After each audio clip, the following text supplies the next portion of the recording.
सदियों पहले राजस्थान के एक राजमहल में एक सुंदर राजकुमारी अनामिका रहती थी। उसकी सुंदरता और बुद्धिमत्ता का दूर दूर तक चर्चा था।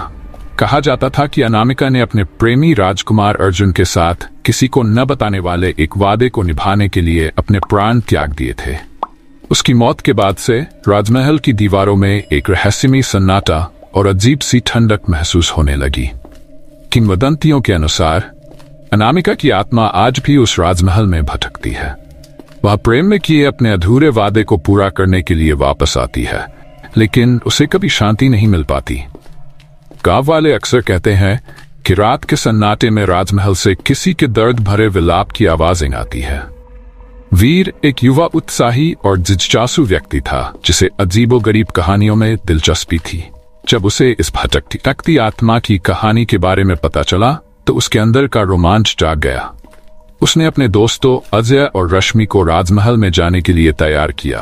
वीर ने कहा, यह तो बस एक पुरानी कहानी होगी, हमें कुछ नया देखने को मिलेगा। अजय और रश्मि को थोड़ा डर था, लेकिन वीर की बातों ने उन्हें हिम्मत दी और वे भी इस साहसिक यात्रा के लिए राजी हो गए।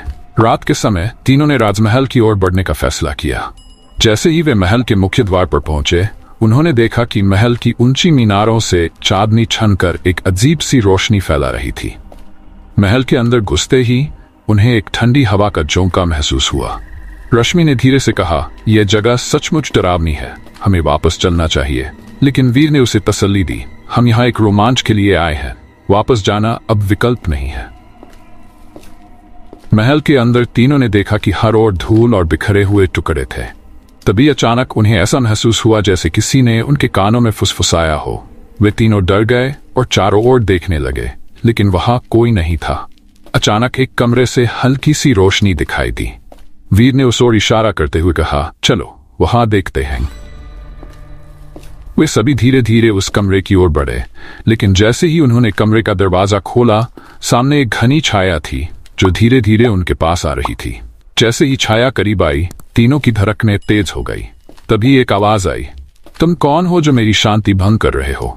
छाया धीरे धीरे स्पष्ट होती गई और उसमें राजकुमारी अनामिका का रूप नजर आने लगा।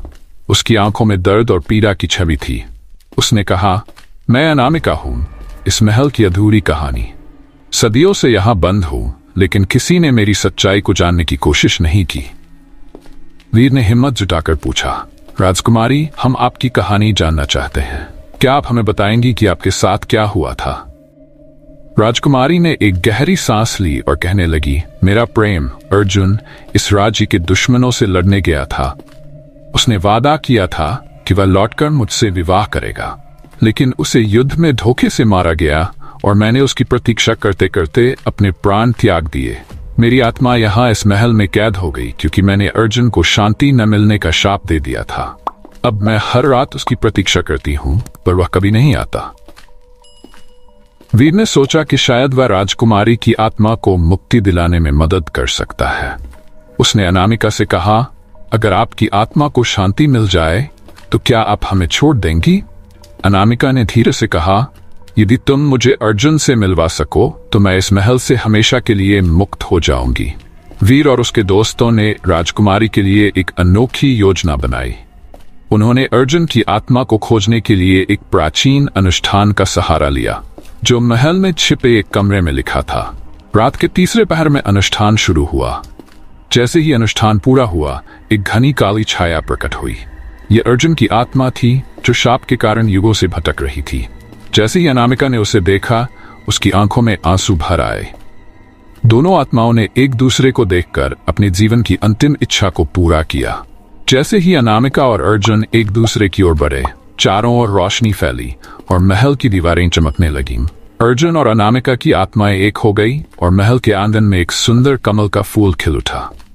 महल की वह ठंडक गायब हो गई और वीर, अजय और रश्मि ने महसूस किया कि अब वह महल सचमुच शांति में था। राजकुमारी अनामिका और अर्जुन की आत्माओं के मिलने के बाद महल के प्रांगण में खिला कमल का फूल मानो एक संदेश लिए हुआ था। वीर, अजय और रश्मि ने महसूस किया कि यह फूल उन्हें किसी रहस्य की ओर इशारा कर रहा था। वीर ने धीरे से कमल के पास जाकर देखा तो उसे फूल की पंखुड़ियों पर कुछ लिखा हुआ दिखाई दिया। फूल की पंखुड़ियों पर संस्कृत में लिखा था, जो प्रेम में एक बार बांध गया वह मृत्यु के पार भी कभी अलग नहीं होता। ये संदेश पढ़कर तीनों के दिल में गहरी शांति का एहसास हुआ, मानो उन्होंने किसी दैवीय सत्य का अनुभव किया हो। जैसे ही तीनों महल से बाहर जाने की सोच रहे थे, महल के गलियारों में कुछ अजीब सी आवाजें गूंजने लगीं। ये आवाजें किसी शंखनाद और मंत्रोच्चार जैसी थीं। रश्मि ने घबराते हुए कहा, वीर, ये सब क्या है? क्या हमें सच में इस महल से निकल जाना चाहिए? वीर ने कहा, यह कोई साधारण घटना नहीं है। मुझे लगता है महल के अंदर कोई प्राचीन अनुष्ठान होने वाला है। शायद ये हमें कुछ बताने की कोशिश कर रहा है।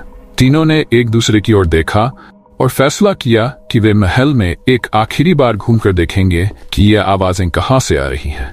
अचानक उन्हें महल के अंदर एक दरवाजा दिखाई दिया जो पहले बंद था। दरवाजे के ऊपर एक शिलालेख था जिसमें लिखा था, यहाँ राजकुमारी की आखिरी इच्छा सुरक्षित है। तीनों ने डरते हुए दरवाजे को खोला और अंदर दाखिल हुए। वहां पर एक प्राचीन थाली रखी थी जिसमें चंदन, गुलाब और दिया जल रहा था। उन्हें लगा जैसे ये किसी आत्मा का अंतिम अनुष्ठान था जिसे अधूरा छोड़ दिया गया था। वीर ने थाली के पास जाकर देखा तो उसे कुछ पत्र और एक पुरानी तलवार दिखाई दी। पत्र में अर्जुन का संदेश था। उसमें लिखा था, हे प्रिय अनामिका, मेरी आत्मा सदा तुम्हारे संग रहेगी। तुम्हारी ममता ने मुझे ये महल ही नहीं संसार से भी जोड़ रखा है। यदि कोई सच्चा प्रेमी इस पत्र को पढ़ रहा है तो हमारी आत्माओं को मुक्ति का मार्ग दिखाए। इस पत्र को पढ़ते ही वीर को लगा कि शायद यही आखिरी कड़ी थी जो राजकुमारी अनामिका और अर्जुन की आत्माओं को शांति देने के लिए बची हुई थी। उन्होंने दिए की लौ को फूल के ऊपर रखा और चंदन की लकड़ी से पवित्र अग्नि का अनुष्ठान पूरा किया। जैसे ही अनुष्ठान पूरा हुआ, महल की दीवारों पर हल्की दरारें पड़ने लगीं। महल धीरे धीरे ढहने लगा, मानो अनामिका और अर्जुन की आत्माएं अपने बंधन से मुक्त हो रही हों। तीनों ने जल्दी से महल के बाहर निकलने का प्रयास किया और बाहर जाकर देखा कि पूरा महल चमत्कारी रूप से नष्ट हो गया। जहां महल था वहां अब एक विशाल गुलाब का बगीचा उभर आया था। गांव वालों के अनुसार उस गुलाब के बगीचे में अनामिका और अर्जुन की प्रेम कहानी की खुशबू हमेशा बसी रहेगी। वीर, अजय और रश्मि ने इस घटना को जीवन का सबसे अद्भुत अनुभव माना। उन्होंने यह कहानी गांव के हर व्यक्ति को सुनाई ताकि सब ये जान सकें कि सच्चे प्रेम की शक्ति मृत्यु से भी बड़ी होती है। गुलाब के उस बगीचे ने गांव के हर इंसान को यह सिखाया कि प्रेम में किया गया त्याग कभी व्यर्थ नहीं जाता। यही थी सदियों पुरानी राजकुमारी की भटकती आत्मा की कहानी, जो प्रेम और बलिदान का संदेश देकर हमें सदा के लिए छोड़ गई।